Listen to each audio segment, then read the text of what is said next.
Meus amigos, boa noite. Nós vamos ter a Boa abertura noite. do nosso SMO Talks, o primeiro do ano, né? Na gestão do presidente Murilo.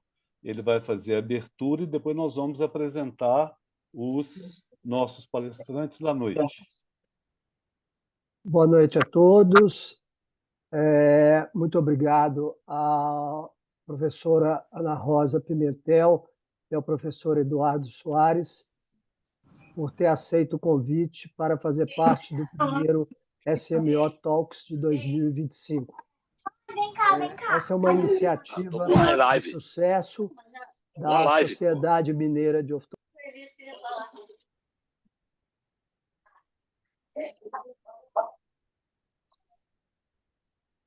Murilo está com o microfone mudo.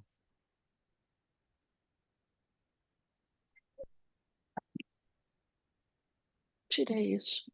Pronto, pode falar. Alô? Vê se está ok.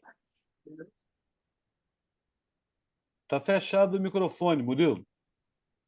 Melhorou? Aí, não, agora abriu. Então, boa noite a todos.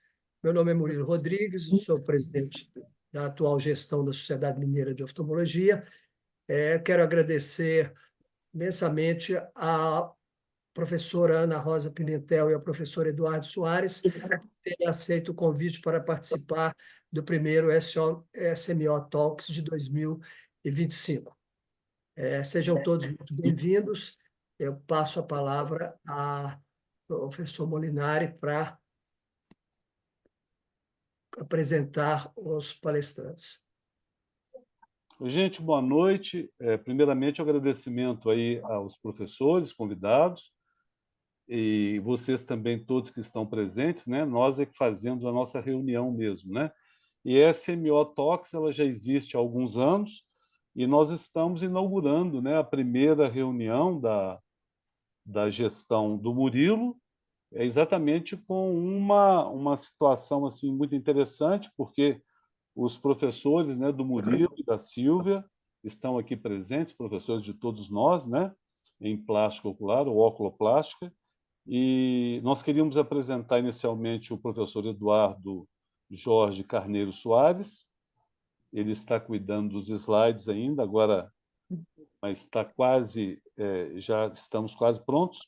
Ele é professor adjunto, doutor em medicina, Departamento de Oftalmologia da Faculdade de Medicina da UFMG, é fundador e chefe do setor de oculoplástica do departamento da Faculdade de Medicina, foi de 66 a 99, chefiou a clínica de olhos do Hospital Felício Roxo, aqui em BH, de 68 a 2003, chefe da clínica de olhos do Hospital Mater Dei, de 2003 a 2013, fundador e membro honorário da Sociedade Brasileira de Oculoplástica, de Plástica Ocular, coordenador do curso de extensão em cirurgia plástica ocular credenciado pelo CBO, membro emérito da Academia Mineira de Medicina e...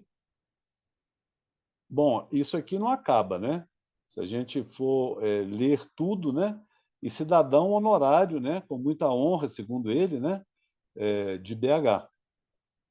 E nós teremos também uma palestra pela professora Ana Rosa Pimentel, que é professora do Departamento de Oftalmo e Otorrino da Faculdade de Medicina da UFMG.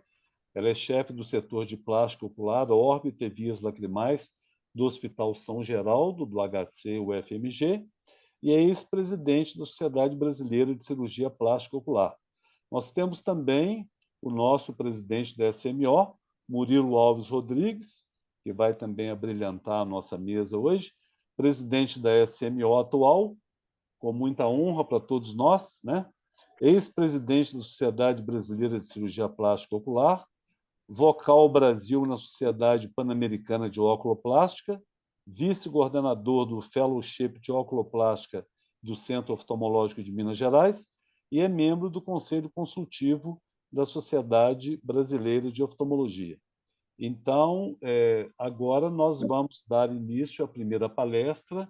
A gente quer fazer uma orientação, o seguinte, a gente investir mais ou menos uns 20 minutos em cada palestra, se for possível, para que a gente possa depois fazer discussões, os debates eu acho que são muito mais importantes, né? Aí para Bernardo, tomara que o pessoal, peraí, tomara que o pessoal pergunte bem e a gente vai mandar também as conversas pelo chat, sim? apresentação da Silvia.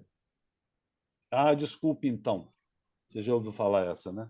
Ô Silvia, não briga comigo não, porque nós somos de casa, mas é porque a gente fica apavorado com o horário. E a Silvia Rodrigues, coordenadora do Departamento de Oculoplástica do Centro Oftalmológico de Minas Gerais e atualmente mestranda do curso de mestrado da medicina da UFMG, né?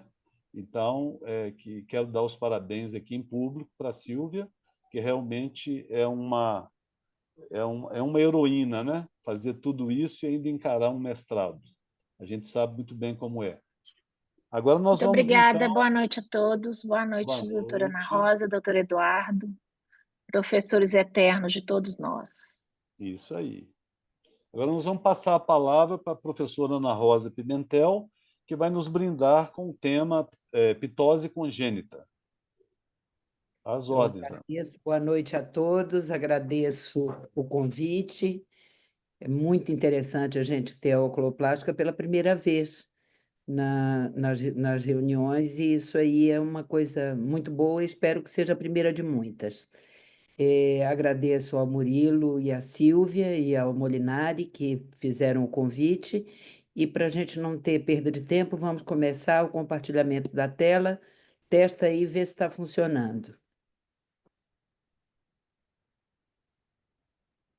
Tá tudo Ok, bem? Tudo tudo ok, bem. Ana Rosa. Então, vamos ver se eu estou com uma tela aqui que aparece. Não, pronto, já minimizei. Então, o tema que me coube, ou foi um tema, na verdade, escolhido, a pitose congênita, onde a gente vai abordar a cirurgia, mas, engraçado, ele não está passando. Espera aí. Doutora, Deu tela cheia? não, ainda não. Aí a Não. gente tem que fazer aquele procedimento. A senhora fecha ele, Então, a interrompi senhora o vai no compartilhamento. compartilhamento de tela, vai no primeiro quadradinho,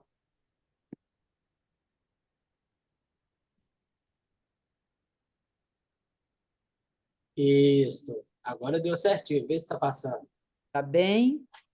Então, nos cabe, antes de indicar uma cirurgia de pitose, saber se é pitose verdadeira. A gente tem uma outra aula que é sobre a propedêutica de pitose, então a gente tem que ter certeza que está diante de uma queda da pálpebra superior em relação ao olho, né?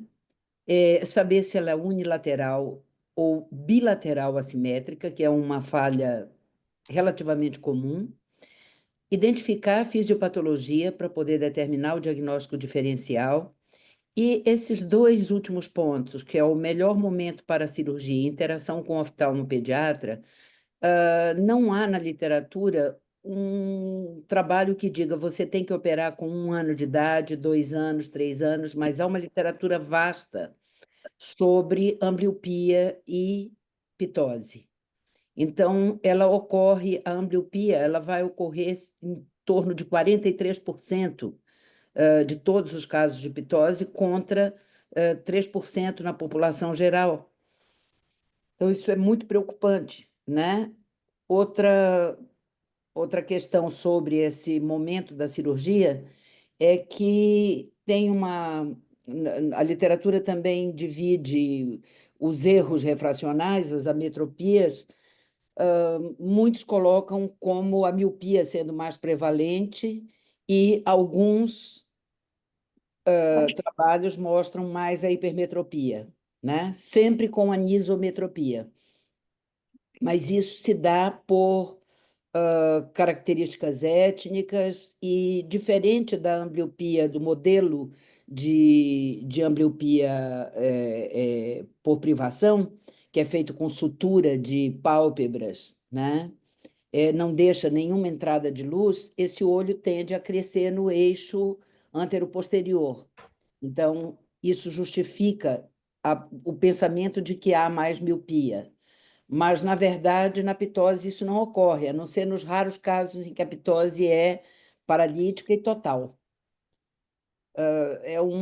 Também isso constitui um outro capítulo para a discussão, mas para chamar bastante atenção, não só dos oculoplásticos, mas dessa comunidade toda oftalmológica, com a responsabilidade de, quanto mais cedo operar, menor o risco de desenvolvimento de ambliopia ou não tratamento dessa ambliopia, né? Uma interação com o oftalmopediatra, se o cirurgião não é o responsável pelo controle oftalmológico da criança, ou seja, fazer os exames seriados, sempre com cicloplegia, e ter certeza de que esse exame foi realizado, né? Eu, no passado, era responsável pela criança como um todo, e hoje eu já tive problemas de... Vi relatório dizendo que a visão era normal e me deparei com uma situação muito desagradável de uma criança com amaurose no lado contralateral. Então, essa interação com a oftalmopediatria é fundamental. Ele não está passando agora. Então, nós vamos falar mais da cirurgia agora e do meu ponto de vista sobre a cirurgia, como eu pratico, né?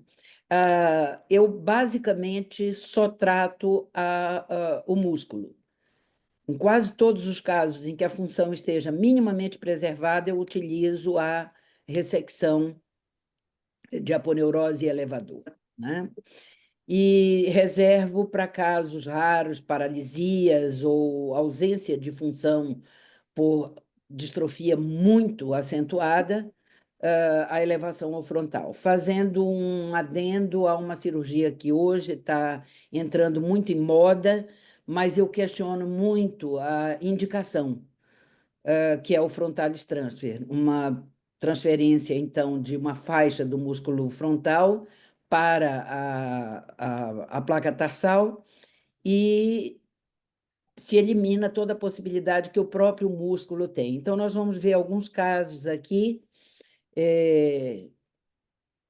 lembrando que os algoritmos propostos, a gente ainda continua com o algoritmo de Baird, de 1976, que eu, na verdade, não utilizo, e eu reservo mais para o algoritmo de Berk, que é baseado na altura da pálpebra intraoperatória, lembrando que o plano anestésico não pode estar superficial para que não entre em véu o olho, e, com isso, a posição da pálpebra em relação ao que a gente quer na córnea, né, e pupila, não se faça alterar. Então, quando que eu uso a elevação ao frontal? Seja ela com Silastic, com Supramid, com fáscia lata, com fáscia temporal, e mais modernamente, mais difundido, né, que não é uma cirurgia tão moderna, mas que está mais difundida, que é o frontalis transfer. Eu reservo para esses casos em que realmente não há mínima possibilidade de utilização do músculo elevador da pálpebra ou levantador da pálpebra. Aqui é um caso de paralisia de terceiro, com o estrabismo já corrigido. Aqui é a cirurgia, a gente simulando a confecção da prega do outro lado, para ter mais ou menos a mesma altura, utilizando fio de Silastic. E aqui o pós-operatório com a criança usando bem o frontal. Aqui à direita, a gente observa ela estimulando o frontal, e aqui com...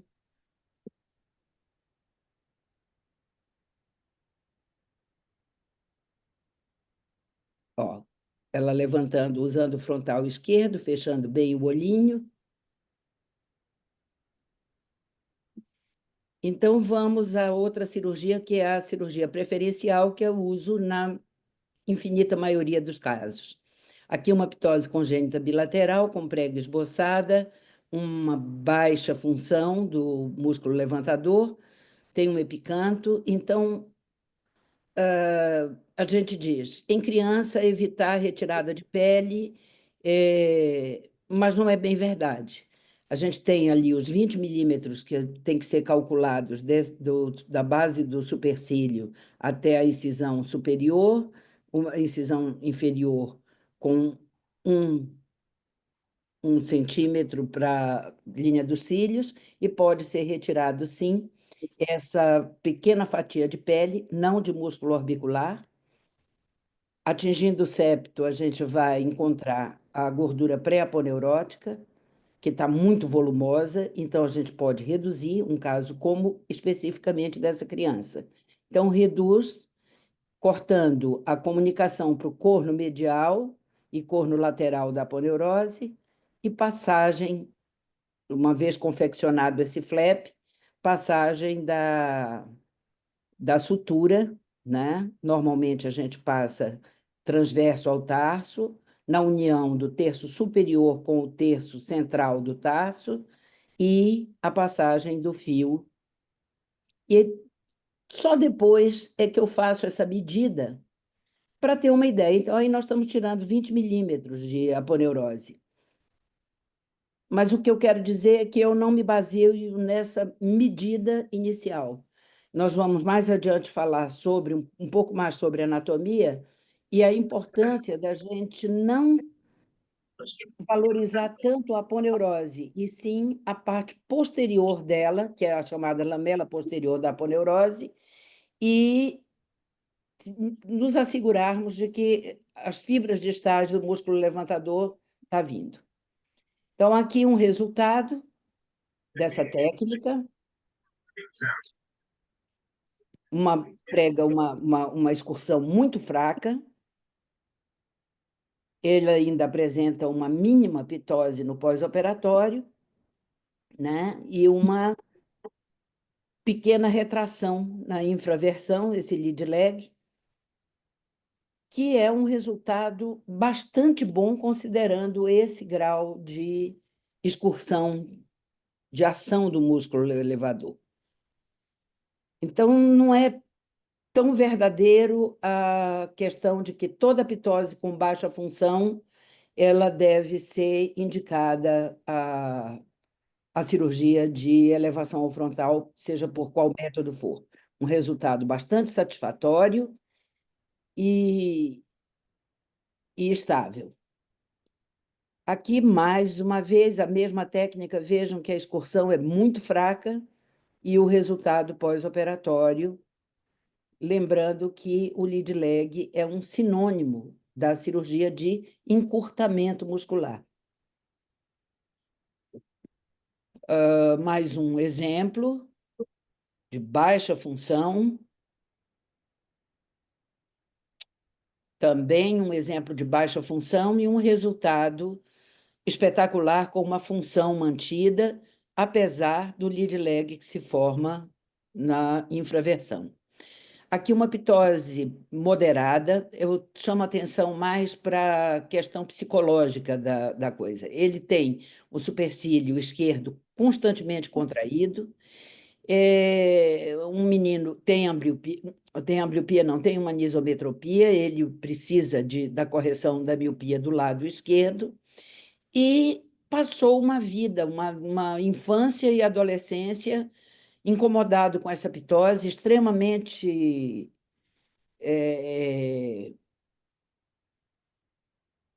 não diria que é a questão de bullying, porque bullying tem várias formas de se controlar, mas esse menino poderia ter sido operado ainda na infância, né? E foi sempre dito, não tem problema, opera só por estética se quiser, levando em consideração que foi desenvolvida uma anisometropia nesse menino. Essa aqui é uma literatura que eu recomendo, já está ficando até mais antiga, mas não tem. Eu acompanho muito o trabalho do Kakizaki e não há nada novo sobre essas dissecções em pálpebra superior, inferior. Esse trabalho aí é basicamente sobre a pálpebra superior, onde vem um conceito que a gente precisa ficar atento. Aqui é o ligamento de Whitnall, ele é transverso. corno medial, corno lateral, aqui a separação da glândula lacrimal. E quando a gente fala em elevação ao Whitnall, teria que soltar todo o Whitnall. E isso não é necessário, uma vez que tem o conhecimento de que posterior ao ligamento de Whitnall está as fibras distais, aonde termina o corpo muscular do elevador e aonde vai começar a aponeurose. Então, a aponeurose aqui em azul, em roxo, o músculo de Miller, em marrom, fibras do músculo elevador. Isso está imediatamente abaixo do ligamento de Whitnall. Então, não há necessidade de cortar a parte transversa do ligamento. O que eu preciso é atingir fibras que estejam na altura do Whitnall. Então, algumas reflexões que a gente faz. O que é que a gente resseca? O papel da aponeurose, ele está mais voltado para aquela gordura pré-aponeurótica e para o septo, né? Então, quando a gente resseca muito superficialmente essa aponeurose, será que a gente está atingindo as fibras do elevador? Não será isso que traz a causa, então, da falência da cirurgia? Iniciar a abertura do septo para identificar a aponeurose. Isso aí é apenas um limite anatômico, mas não é esse ponto que é importante. O importante é a parte posterior, que é o que nós fixamos. Ou seja, se eu fixar o músculo elevador, não há nem necessidade de ressecar. A gente resseca porque fica redundância. O que significa a ressecção supramáxima? É aquilo que eu expliquei. Na altura do Whitnall estão essas fibras do elevador. Há uma real indicação de elevação ao frontal em pitose congênita distrófica? Na minha experiência, não. Eu trabalho com graus acentuados de limitação de elevação, mas os resultados são muito satisfatórios. Via anterior ou via posterior para ressecção? Eu gosto muito da via posterior, mas o que acontece é que se a ressecção for muito ampla, a ressecção ou essa reinserção das fibras do corpo do elevador, vai haver uma redundância em toda a lamela anterior da pálpebra. E se a gente não cria pontos de fixação, forma como o mecanismo de um arco. Eu encurto a lamela posterior e eu vou levar a um quadro, posso levar a um quadro de entrópio, por não ter fixação anterior. Então, eu prefiro realmente a via anterior para a pitose distrófica. Uma pergunta: qual é o papel da ressecção da lamela anterior, da aponeurose, se o que a gente precisa é fixar a lamela posterior? Então, nos últimos anos, eu, sinceramente, tenho feito alguma ressecção, mas por redundância e não deixar muito volumizada a lamela anterior. Vamos, então, seguir com o exemplo. Molinari, eu gostaria que você controlasse o tempo, por favor, porque eu me perdi aqui. Aqui um pré-operatório. Vejam Faltam que eu 6 minutos, viu, Ana? Mas Tá. fica à vontade. Ok.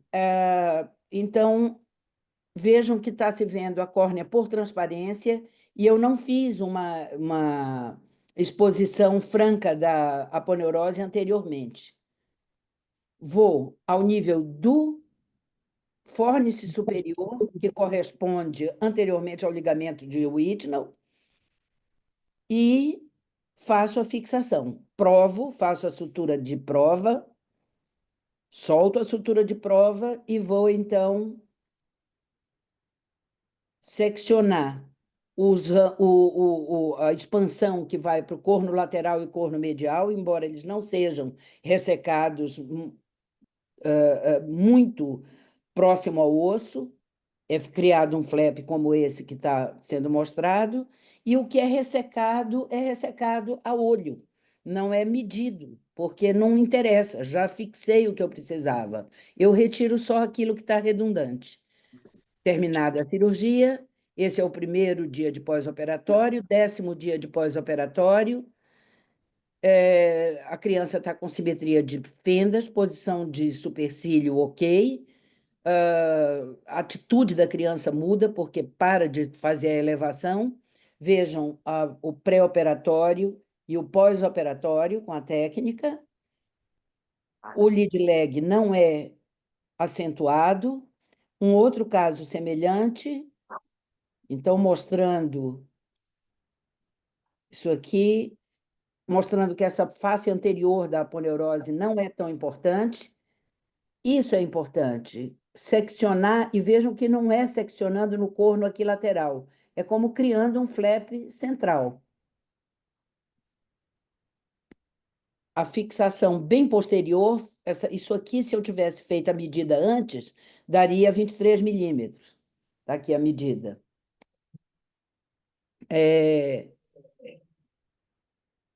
O que sobra da aponeurose aqui, que avança, a gente fixa ao coto do corno lateral e do corno medial.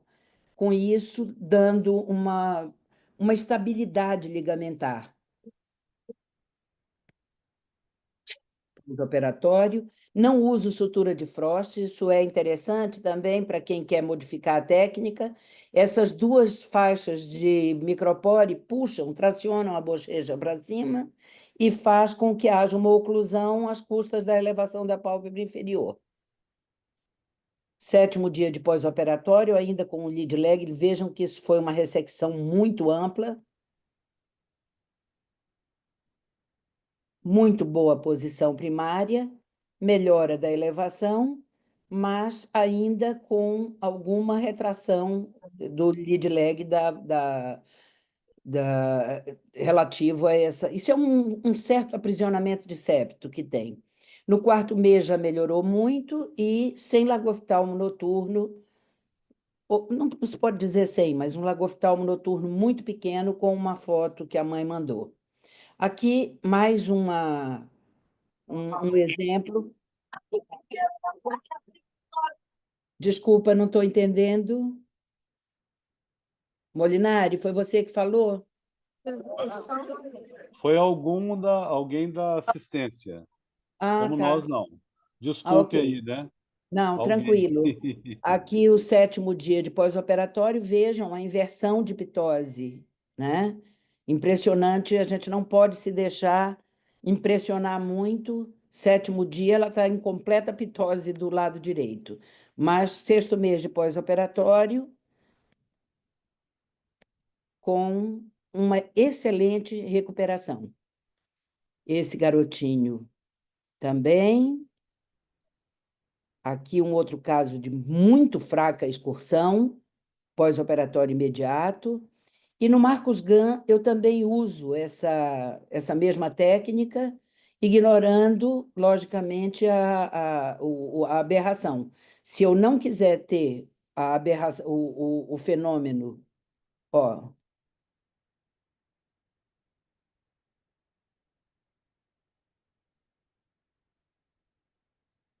eu corrijo a pitose, e aí passa a chamar mais atenção para o fenômeno de movimento aberrante. Né? Ela está mastigando, estimulando o músculo pterigoide e a sincinesia com o terceiro par.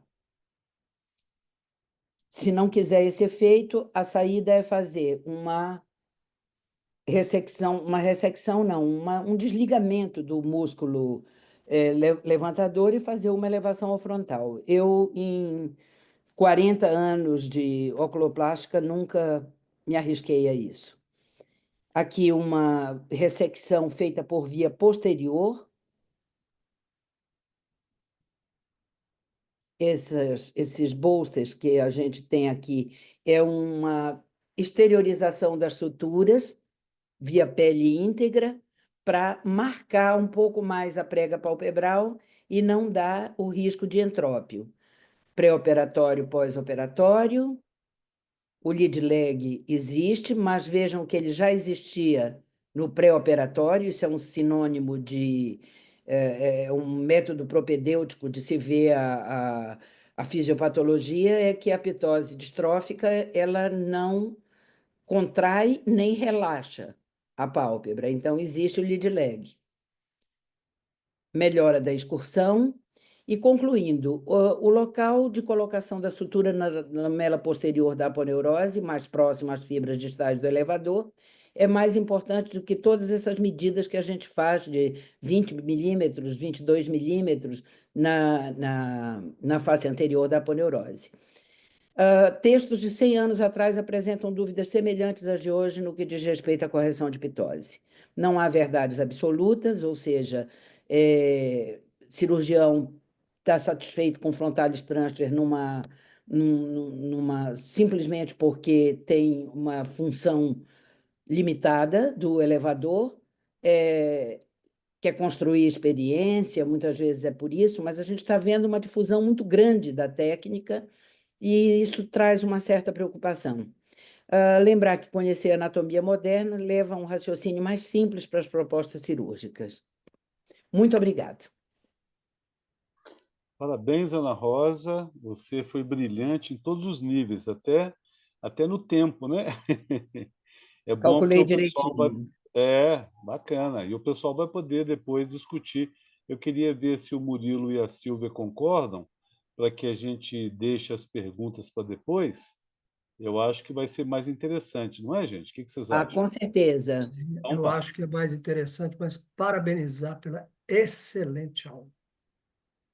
Não é novidade, né, Murilo? Muito obrigada. Não é novidade, não, que é isso. Cada dia é como a primeira. E Eu eu tenho um espero ter comentário, sido clara.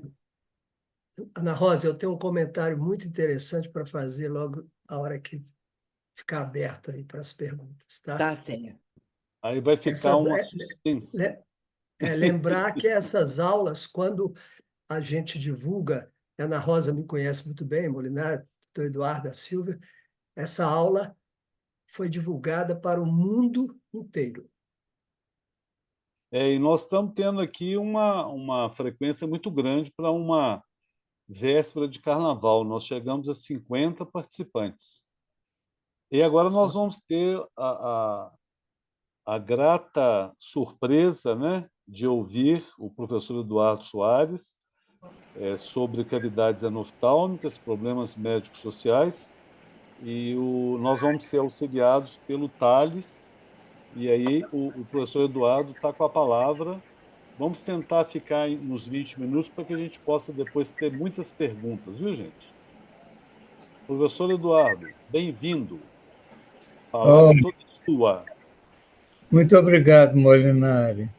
Muito obrigado, Murilo, Silvia e todos os presentes nessa palestra, nesse Obrigado a evento. você, professor. Eu me sinto muito honrado. Vocês sabem, não conta o tempo ainda não, né? Nós estamos batendo papo. Tá bom. Tá bom. Vocês sabem que esse problema das cavidades anoftálmicas é uma paixão minha desde os tempos de residência, desde os tempos que eu me formei e depois montei o serviço de oculoplástica do Hospital São Geraldo. Tanto isso é verdade que a minha tese de doutorado foi sobre esse assunto. Mas, atualmente, eu estou muito preocupado com o sofrimento desses pacientes, não só no sentido psicológico de se sentirem mutilados, mas como principalmente pelo descaso médico oftalmológico para esses pacientes. O que eu vejo atualmente é os oftalmologistas fazerem as enucleações e eviscerações e deixarem os pacientes nas mãos dos ocularistas. Passo seguinte, por favor. Seguinte, vejam aí, a frequência de cavidades oftálmicas nos serviços de cirurgia plástica ocular é muito alta. 11,25% de todos os pacientes atendidos. E os problemas que eu estou falando acontecem em 100% dos casos.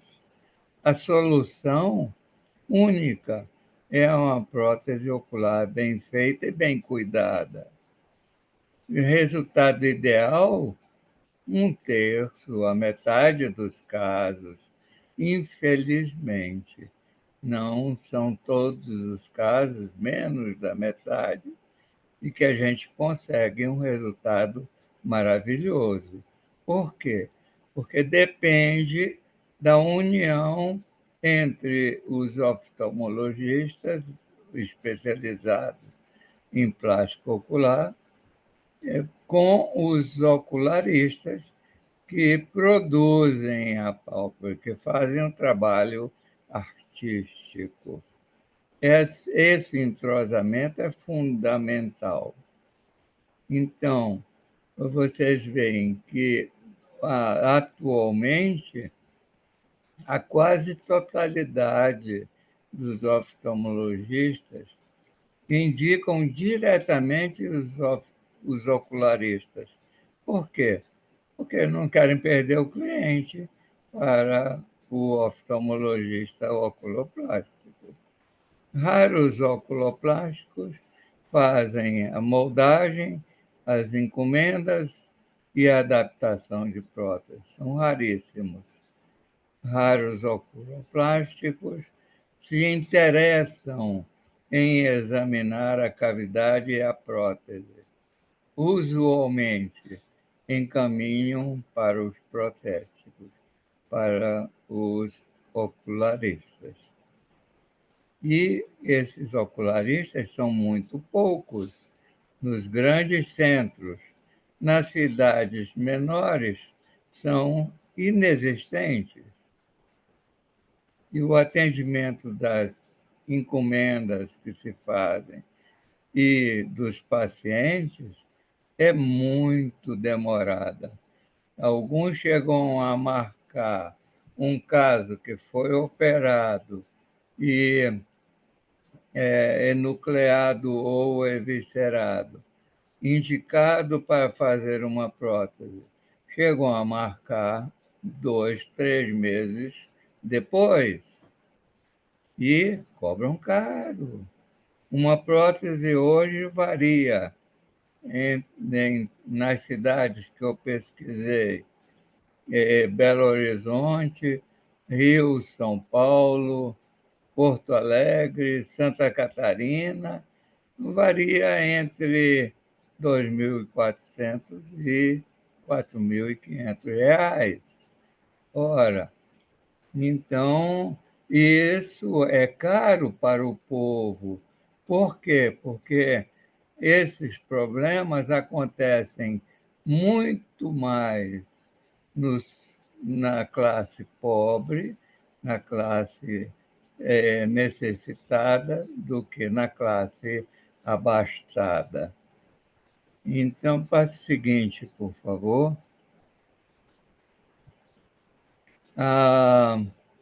Essa união entre os oftalmologistas especializados em plástica e os ocularistas dependem quase praticamente totalmente da propedêutica da cavidade anoftálmica, que é feita pelo médico, é um trabalho médico, e a adaptação da prótese ocular, que é feita ou pelo médico ou pelo ocularista.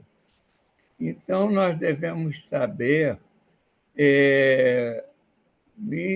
principalmente, como examinar essa cavidade, como examinar essa prótese. Ela foi bem feita, ela está bem feita, ela está bem adaptada. Isso é muito, muito, muito importante. É 8h85. Mais de 85? Ele Não está todo. entendi. Ô, gente, só um minutinho que tem microfone aberto, por gentileza. Outras pessoas estão com o microfone aberto. Ah, tá. Então eu posso continuar? Pode sim, com Por certeza. favor, doutor Hidato, pode continuar. O que eu quero mostrar para vocês é o modelo ideal.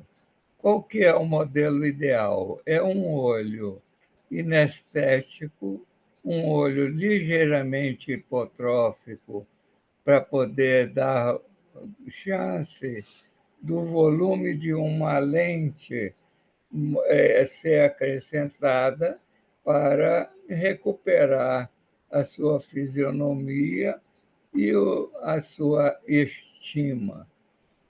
Esse é o modelo ideal que vai nos servir como molde para todas as nossas, por todo o nosso trabalho e para todas as nossas cirurgias de reconstruções.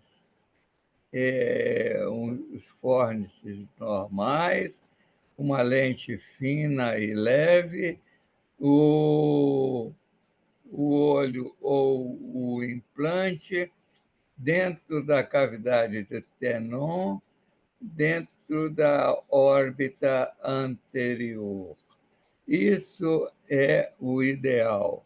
Essa ergonomia de funcionamento muscular é que leva a uma adaptação e a um resultado excelente. Seguinte.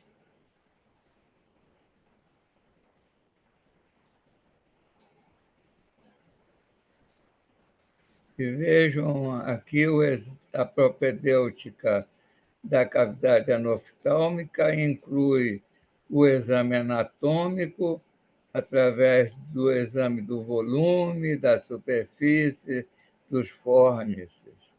Como vocês veem nesses casos de enucleação e evisceração, com as cavidades ideais, imitando um olho hipotrófico e inestético. Seguinte.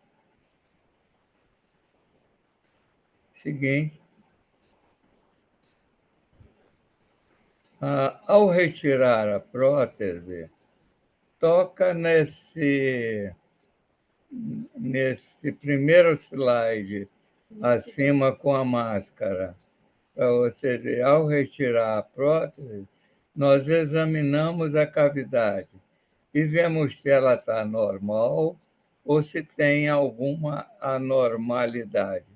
Isso é essencial. Exulcerações, exposições de implante, problemas inflamatórios irritativos, expulsão de implante, tudo isso é visto e eu vou mostrar alguns casos para vocês verem que eu estou aprendendo a fazer exame de cavidade até hoje. Até hoje, após 60 anos mexendo com isso, eu ainda estou aprendendo a examinar a cavidade. Seguinte.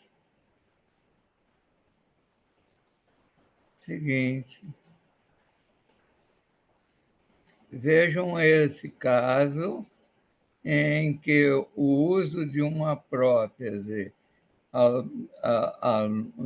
através de longo tempo pode causar um efeito irritativo no fórnice inferior, que fica mais raso, com problemas de fibrose e diminuição da sua amplitude às custas desse problema inflamatório crônico.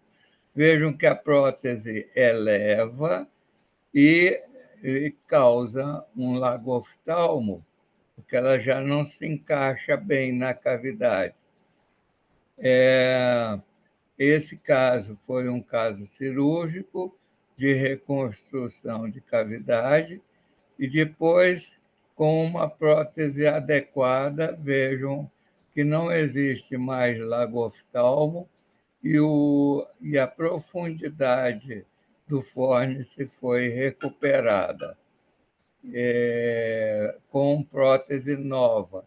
Eu, desde já vou falar para vocês que uma prótese é idealmente substituída por uma nova depois de um prazo de 5 a 8 anos, dependendo dos cuidados de cada paciente.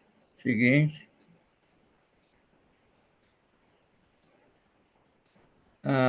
Aqui você já vê exemplos de exame funcional em que a gente avalia os movimentos e a hidrodinâmica, e principalmente a oclusão. Essa, a, a, todas as vezes que você pedir para um paciente fechar os olhos sem esforço e observar lago oftalmo da prótese, com certeza essa prótese está mal adaptada, ela está grande para essa cavidade. E isso leva a outros problemas muito mais graves que nós vamos ver a seguir. Eu queria também chamar a atenção de que a prótese não deve ter um toque apical na superfície do implante ou do olho inestético. Ela se apoia nos fórnices. Quando o fórnice fica raso, o movimento eleva a prótese, imitando o movimento do olho normal, conforme vocês veem nos 2 slides menores.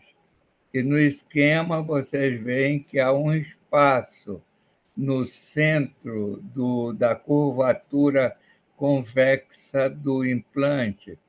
Portanto, a concavidade da prótese deve ser maior do que a convexidade da cavidade. Seguinte. Esse é um exemplo de problema de hidrodinâmica muito comum. Vejam uma paciente com pitose e desinserção por desinserção após 8 cirurgias de descolamento de retina. Vejam que ela está usando uma prótese de tamanho ideal, mas aparece a pitose. E o ocularista, muito frequentemente, aumenta a prótese a pedido da paciente ou do paciente, porque acha que a prótese está pequena e causa lago oftalmo, secura e incômodos. É muito melhor o resultado, como vocês veem no slide isolado, após a fixação da aponeurose ou seja, a correção da ptose cirurgicamente e uma nova prótese semelhante à anterior que ela usava. O resultado é muito mais natural. Seguinte. E são outros casos apenas para reforçar o entendimento de que, sobre a prótese, as pálpebras devem fazer a sua oclusão normal. E também o piscar, e, portanto, o piscar. Lembrando que as cavidades que têm lago oftalmo com prótese são cavidades muito mais secas do que normalmente, porque essas cavidades não têm o reflexo de produção lacrimal normal. Seguinte. Vejam esse caso de uma paciente que tem uma prótese enorme com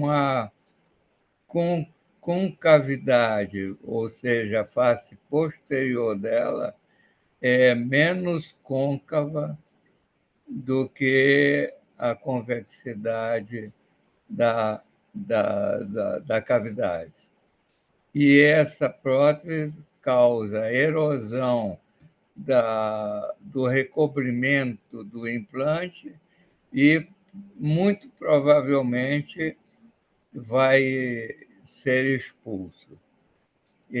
O lagoftalmo é enorme nessa paciente, com um resultado estético também muito mau. A solução foi fazer o recobrimento dessa exposição e mudar a prótese de tal maneira que se apoie nos fórnices e não na convexidade da cavidade. A paciente, então, já oclui os olhos praticamente totalmente. Seguinte. Aqui é para reforçar que, atualmente, eu me convenci, estou convencido de que a lubrificação da cavidade é a maneira mais correta e mais funcional para se prevenir a retração da cavidade e o quadro clínico de queixas que é exuberante nos casos de cavidades muito secas. Seguinte.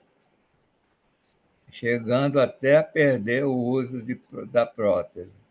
Vejam este caso em que até o entrópion aparece devido ao lagoftalmo e ao forçar do piscar por causa da secura da cavidade.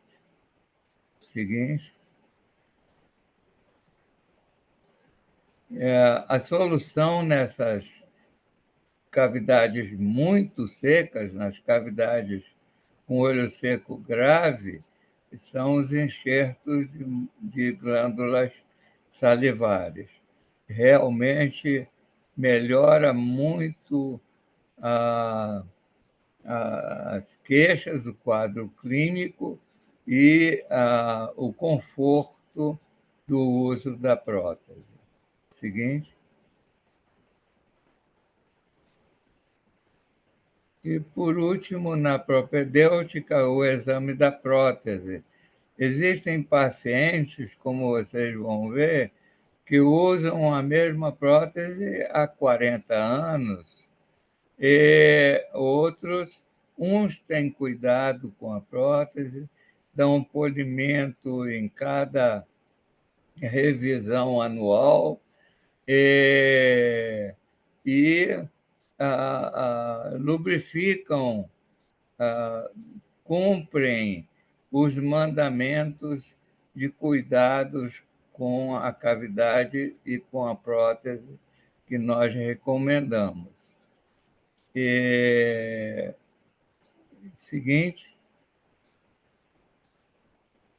Vejam esse primeiro caso à sua esquerda, um caso de um jovem guri que eu operei com 4 anos de idade.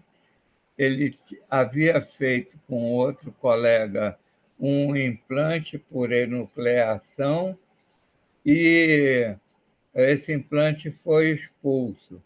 Ficou com uma cavidade muito funda e eu coloquei nele com 4 anos de idade um enxerto dermoadiposo.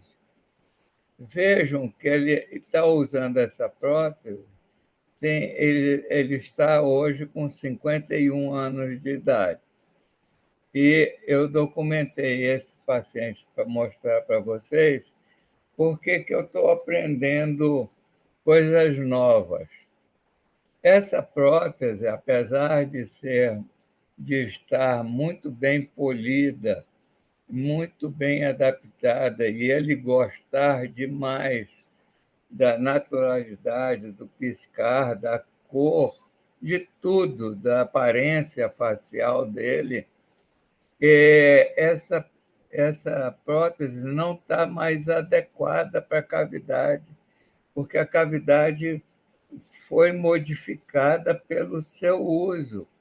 Vejam o fundo de saco superior, como está profundo, tornando essa cavidade, esse implante dermoadiposo, muito mais convexo, muito mais protuso, de tal maneira que a prótese, mesmo estando bem adaptada cosmeticamente, olhando para o paciente, está causando erosão no recobrimento da gordura colocada como enxerto. Nesse outro paciente, vejam como a propedêutica é importante, nessa outra paciente que tem um slide embaixo do outro.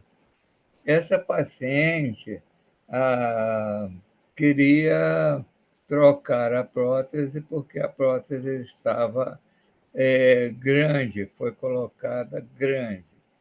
Mas eu tirei a prótese e a retração da pálpebra superior continuou no mesmo nível e mais lateral do que medial.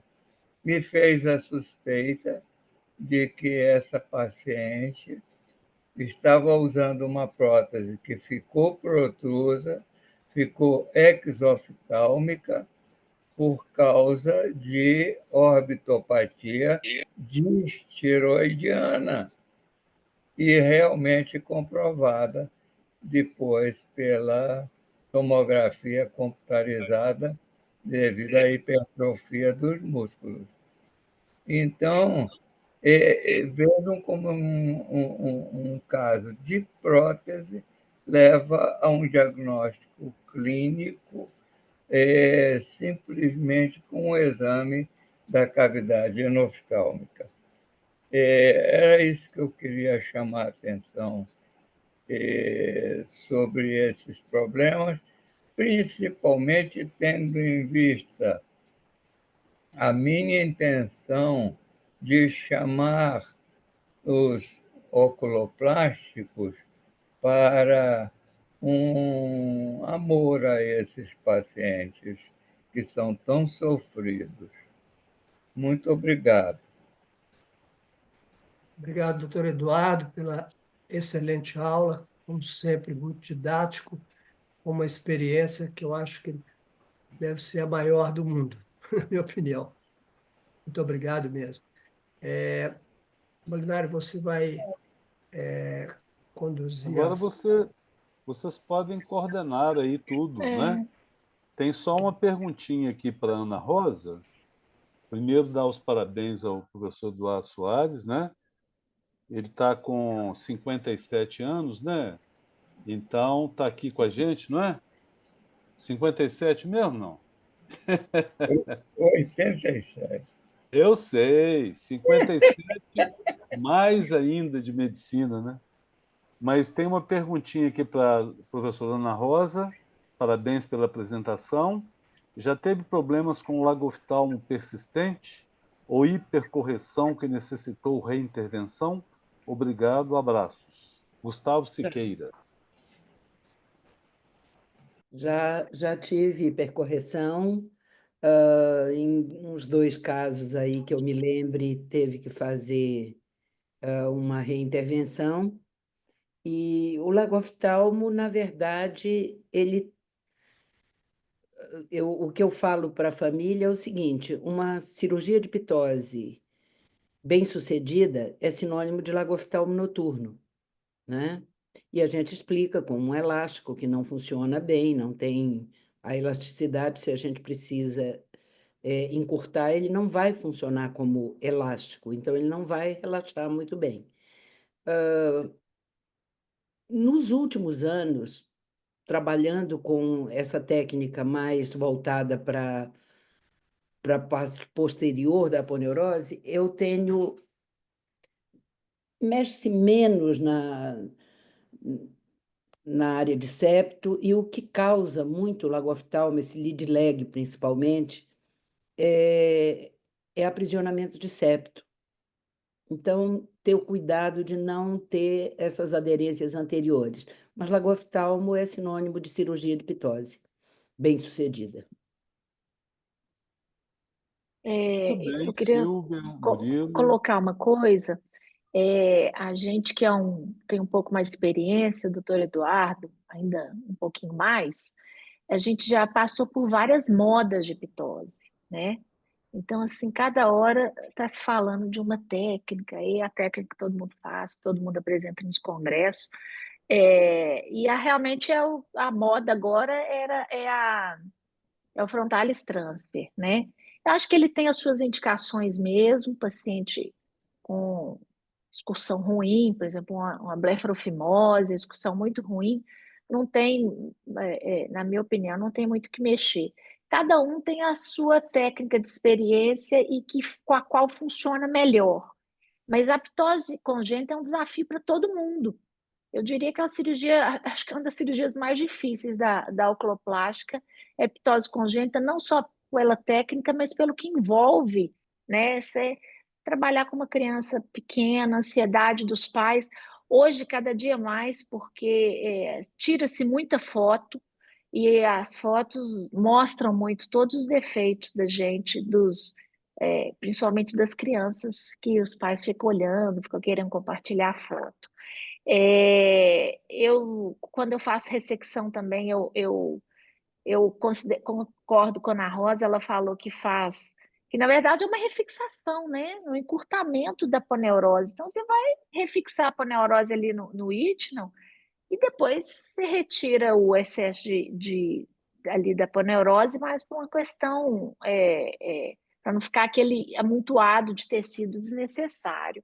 E o lead lag, a Ana Rosa falou muito bem, lagoftalmo é uma ptose bem-sucedida, tem que ter lagoftalmo, tem que ter lead lag, senão não funcionou. Os pais têm que estar muito cientes disso tudo. Em relação ao doutor Eduardo, ele falou ali das cavidades, não se corrige, assim, poucas pitoses a gente corrige mexendo na prótese. A paciente com a cavidade normalmente é um paciente multioperado, né? E a própria evisceração, a enucleação é uma cirurgia muito traumática que vai levar à pitose. Então, não corrige pitose, poucas a gente corrige mexendo na prótese, a maioria é refixação da aponeurose, mexer na causa, que é a aponeurose, tá? Parabéns a reaprender cada vez mais com meus professores. Ana Rosa, Rosa, desculpe, eu ia fazer uma pergunta de pode ficar à vontade. oftalmologista geral. A minha é mais simples. Qual que seria, eu acho que você até falou, mas eu voei aqui. Qual que seria a idade ideal para operar-se a ptose congênita? Que é sempre uma coisa que para nós, para o pediatra, né, é importante, para o oftalmologista. O que você sugere? Olha, se possível, eu evito operar no primeiro ano de vida. A criança é muito pequena, o olho ainda com muita plasticidade. A cirurgia de pitose é uma indutora de astigmatismo também, a própria cirurgia. Então, eu evito o primeiro ano, a menos que seja uma ambliopia de privação. Então, muitas vezes a gente é obrigado a permitir, né, a entrada de luz nesse olho, sobretudo nas unilaterais. Agora, a minha idade de operar é em torno de 2 anos. Dá tempo de fazer vários exames, a refração sequencial, testar bem se se a criança não apresenta, pedir que a mãe filme. De um modo geral, a mãe traz filmagem do comportamento da criança. Então, via de regra, 2 anos, porque ainda antes da criança ter uma percepção muito clara, né, do corpo.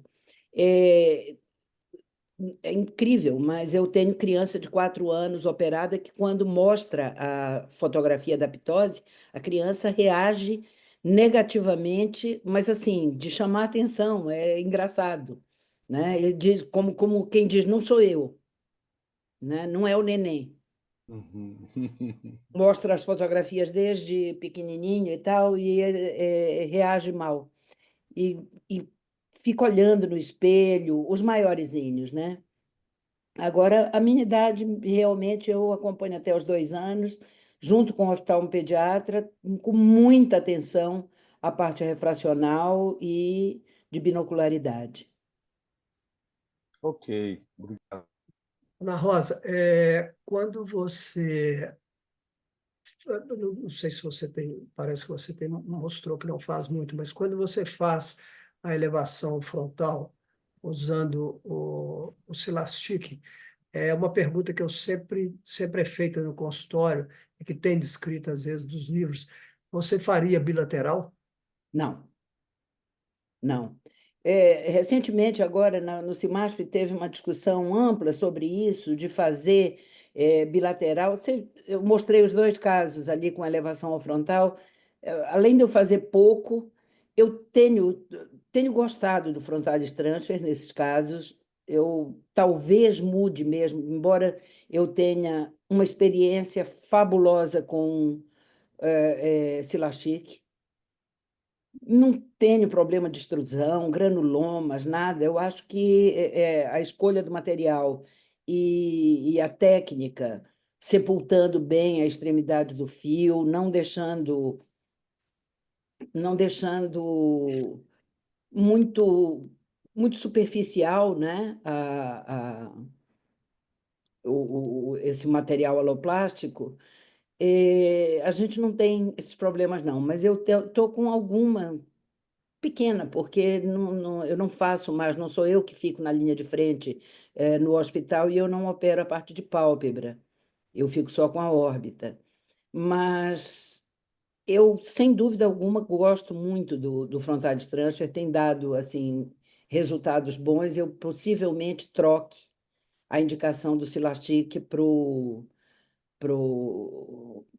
frontalis transfer. Mas daí a dizer que faz bilateral só para poder simetrizar a posição, principalmente no olhar para baixo, eu acho extremamente agressivo. Eu não consigo defender essa ideia de jeito nenhum. Tá, uma outra coisa que eu queria te perguntar na minha opinião, acho que foi quando a gente sugeriu que vocês escolhessem os temas, eu acho que nós fomos muito felizes, porque, na minha opinião, mitose congênita e cavidade, primeiro, são 2 coisas que as pessoas não estão querendo fazer. Seja porque dá muito trabalho, seja porque o convênio não remunera e as pessoas, quem trabalha com convênio, não quer fazer. Então, eu acho que mitose congênita, como a Silvia falou, uma das cirurgias difíceis, como a cavidade também, mal abordada, é um desastre. O doutor Eduardo mostrou aí essa experiência dele enorme, voltada sempre a essa questão da lubrificação. Essa última pergunta que eu quero te fazer tem sido muito questionado. Uma vez você tendo sucesso na mitose congênita, qual o tempo que você reabordaria novamente? Eu acho que qualquer reabordagem a gente precisa dar um tempo da cicatrização se completar, né? E tem várias formas de reabordar. Muitas vezes a gente fala, isso é consagrado em literatura, que a ptose congênita ela tem pelo menos 2 cirurgias, em algum momento, mas isso para fazer um refinamento de prega, eu não reabordo, a menos que não tenha cumprido o papel de liberar o eixo visual, né? Mas aí eu reabordo logo. Pode falar. Passar uns 4 meses, mas fazer requinte cirúrgico, levar a criança para anestesia geral novamente, só porque ficou com uma ligeira assimetria, não, isso eu não faço. Tá? Uma Bom, última colocação que eu queria eu fazer aqui queria, é te parabenizar, Ana Rosa, e dizer a você que, como eu falei mais cedo, essa live, esse primeiro SNO Talks, ele está sendo divulgado no mundo todo, e o professor Kakizak está assistindo a aula e mandou para Meu você aqui, ídolo, meu mandou ídolo. aqui, pois é, mandou para você aqui. Logo que você projetou, mandei para ele, e ele falou: Wonderful, thank you so much. Então, ele ficou muito feliz de você ter citado e ter apresentado aí. Então, ele está assistindo e foi enviado para ele. É o Tá? meu ídolo. vamos Ô, ler. Ana Rosa, tem uma Doutor pergunta Eduardo quer aqui. falar? Desculpa, doutor Eduardo, pode falar. Ah, eu gostaria de salientar a minha filosofia atual em cirurgia de pitose, é que eu acho que a cirurgia da pitose está passando por uma fase nova, como Silvia falou. E essa fase nova implica principalmente nos estudos anatômicos do músculo e da ponevrose e da embriologia da formação do sistema elevador da pálpebra superior. A minha impressão é que essa cirurgia vai mudar no sentido de como mudou a cirurgia de catarata nesses últimos 50 anos.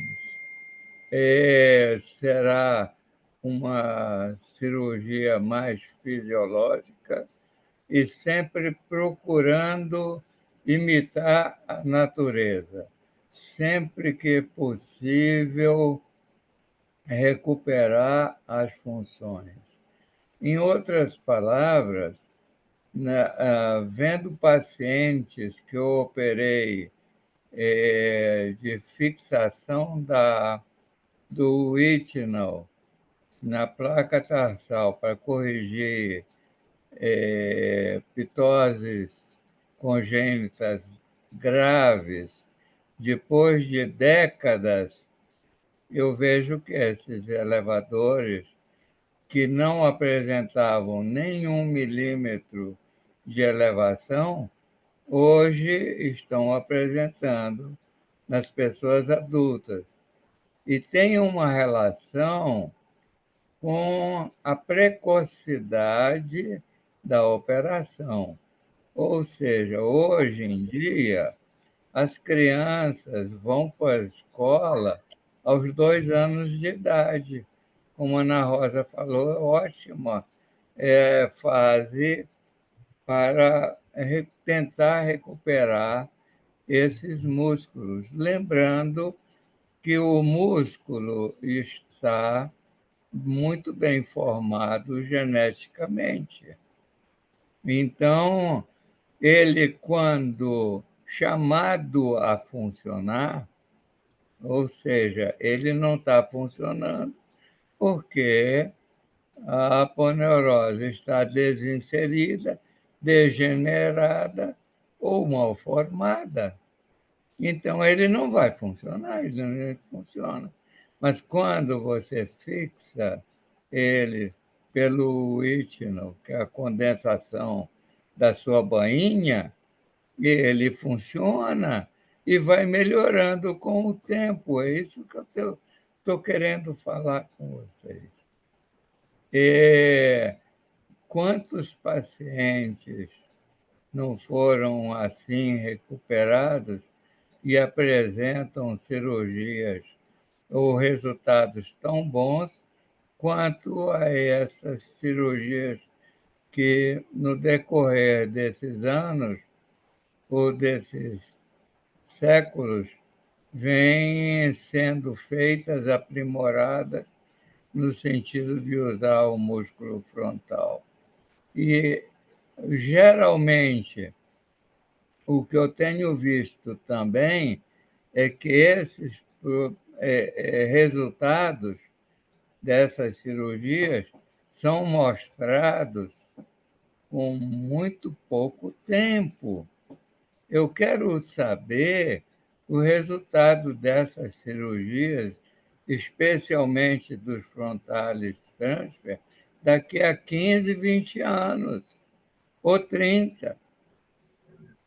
Será que essas fibras musculares, com o esforço do piscar e de lubrificar a córnea, não vai se esticar e causar uma hipocorreção?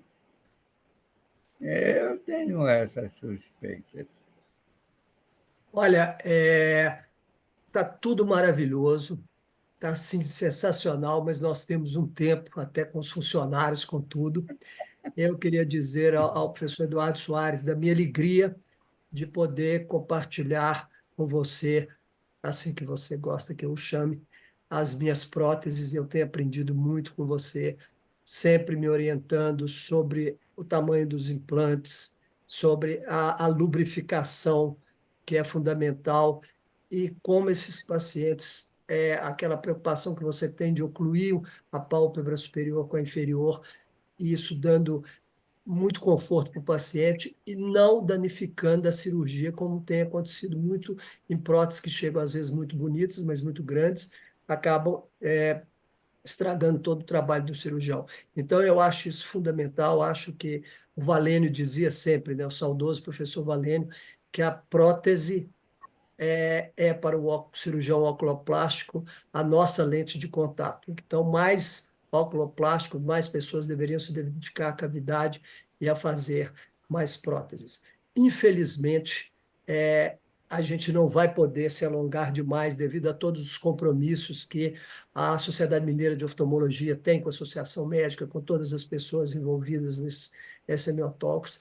Agradecer demais ao Molinari por todo o trabalho que ele vem desenvolvendo ao longo desses anos à frente da Sociedade Mineira de Oftalmologia. Para mim é uma honra muito grande estar como presidente dessa sociedade, é uma honra muito grande ter aqui dois grandes professores, dois grandes amigos, né, a professora Ana Rosa Pimentel, o professor Eduardo Soares, e dividir esse debate com a minha mulher, com quem eu trabalho há mais de 20 anos, e com o professor Luiz Carlos Molinares. Incentivar a todos, venham para a SMO, venham fortalecer a Sociedade Mineira de Oftalmologia, que é um braço do Conselho Brasileiro de Oftalmologia em Minas. Iremos, nesses 2 anos, procurar desenvolver um trabalho, aproximar o oftalmologista mineiro, aproximar um do outro, aproximar do Conselho Brasileiro de Oftalmologia e lutar pelos nossos residentes, pelos nossos fellows, procurando resgatar aquilo que há de melhor, que é sermos médicos, né? Ser médico, na minha opinião, não é só uma profissão, é uma missão. E nós temos que ser, o doutor Eduardo me ensina sempre, nós temos que ser humanistas. Nós temos que voltar a ser mais médicos raízes e deixar de preocupar só com dinheiro, com essa coisa toda. Isso é consequência do trabalho bem feito, ele vem. Eu agradeço a todos imensamente. A quinta-feira pré-carnavalesca, chegamos a atingir aí 50 pessoas, uma live que foi divulgada para o mundo inteiro e que tivemos a experiência de 2 pessoas com 2 temas na minha opinião, os mais difíceis, estão entre os mais difíceis da oculoplástica, abordados com tanta propriedade, com tanta coisa. Infelizmente, a gente não pode se delongar demais nas perguntas, mas eu até passaria aí a palavra ao doutor Eduardo, à doutora Ana Rosa, a doutora Silvia, ao doutor Luiz Carlos, para suas considerações finais. Muito obrigado, boa noite a todos. Bom, eu Doutor Eduardo? queria deixar como mensagem, basicamente, uma coisa. Não vê epitose como um defeito que compromete a face da criança. mas que veja, mesmo a mínima pitose, que veja do ponto de vista oftalmológico, com um exame sério, com um exame sob cicloplegia, que avalie essa criança. 43% de ambliopia associada à pitose é uma coisa muito importante. Eu venho de uma época em que se falava que pitose corrigia depois de 7 anos de idade, que era quando ficasse mais velho, né? Não é, pitose é quanto mais precoce, se obedecendo às devidas restrições ao desenvolvimento ocular e tudo, mas que não deixe passar só porque não oclui eixo visual. Existe anisometropia importante associada e eu tenho visto crianças que são acompanhadas e são encaminhadas sem jamais ter feito um exame sobre cicloplegia. Então, isso é mais importante do que a fotografia de um ano que a mãe está... eu quero que o menino esteja bem para festinha de aniversário e por causa da fotografia. Isso acontece, né? Não, mas eu não quero que o meu filho entre na escola com aptose. Não é por isso, é desenvolvimento visual. Muito obrigada. Eu queria agradecer particularmente a Molinari, Murilo e Silvia por esse convite e parabenizá-los pela direção e todo o trabalho que tem sido feito em função da SMO. Eu acompanho ativamente o grupo, não me manifesto, mas acompanho e vejo o trabalho do Valério, a relevância que é a SMO para nós mineiros. Obrigado, Ana. Muito bom. Tinha uma pergunta para você que a Silvia tentou até esboçar. Dá para um minutinho só você comentar na síndrome de Marcus-Gunn como saber quanto de aponeurose ressecar? É a Carla que fez a pergunta. Carla, tem que fazer a programação considerando apenas a pitose. Então, você vai fazer uma programação como se não tivesse o Marcus Gunn. E lembrar a família que o Marcus Gunn continuará. E muitas vezes ele pode atenuar e às vezes ele fica chamando mais a atenção, como é o caso da criança que eu mostrei. Mas a programação da pitose é pela pitose em si. Ok. Doutor Eduardo vai falar algo para fechar? Eu só quero agradecer o estímulo de vida que vocês me deram. Eu gosto demais de... minha vida foi toda essa, então, nesse descer o morro, trabalhando e sendo útil com a minha experiência, isso sempre é muito gratificante e cada oportunidade dessa é um estímulo de vida. Nós ficamos muito felizes. Eu corroboro as palavras do Murilo, da Ana, agradeço aí a Silvia e os palestrantes e queria lembrar desse apoio que tanto a Ana quanto o Murilo citaram para a gente continuar recebendo cada vez mais as contribuições, né, para a anuidade e lembrar que a partir de amanhã a gente deve receber a gravação dessa reunião e a gente faz questão de mandar para vocês todos no grupo e mandar para cada um de vocês participantes para vocês guardarem, né, nos seus alfarrábios, né, como diz o outro. Tá bom, gente? Alfarrábios musicais. Silvia, acho que quer falar Exatamente. Molinar, acho que a Hein? Silvia quer falar alguma coisa aí, despedir, Não, agradecer. é só falar que o doutor Eduardo, a gente que é professor, que ensina, o doutor Eduardo nos inspira, porque ele sempre tem essa ânsia por ensinar, né? Um dia ele falou comigo, para que segurar o que a gente sabe? Então, isso é uma inspiração para quem está na ativa e está na docência também. Muito obrigada. Parabéns para todos nós, né, para a SMO. E no final de março teremos outra SMO Talks. Combinado, gente? Obrigado, tudo de bom. Muito Murilo, obrigada, Ana valeu, Rosa, gente. maravilhoso, doutor Eduardo, maravilhoso. Muito obrigado a todos, foi um prazer muito grande estar com vocês. E obrigado à MMG, na pessoa do Thales, aí, o nosso presidente sempre nos ajudando. Obrigado, gente. Tudo de bom, viu? Bom Boa carnaval. noite. Bom Sambem muito. carnaval. Já, boa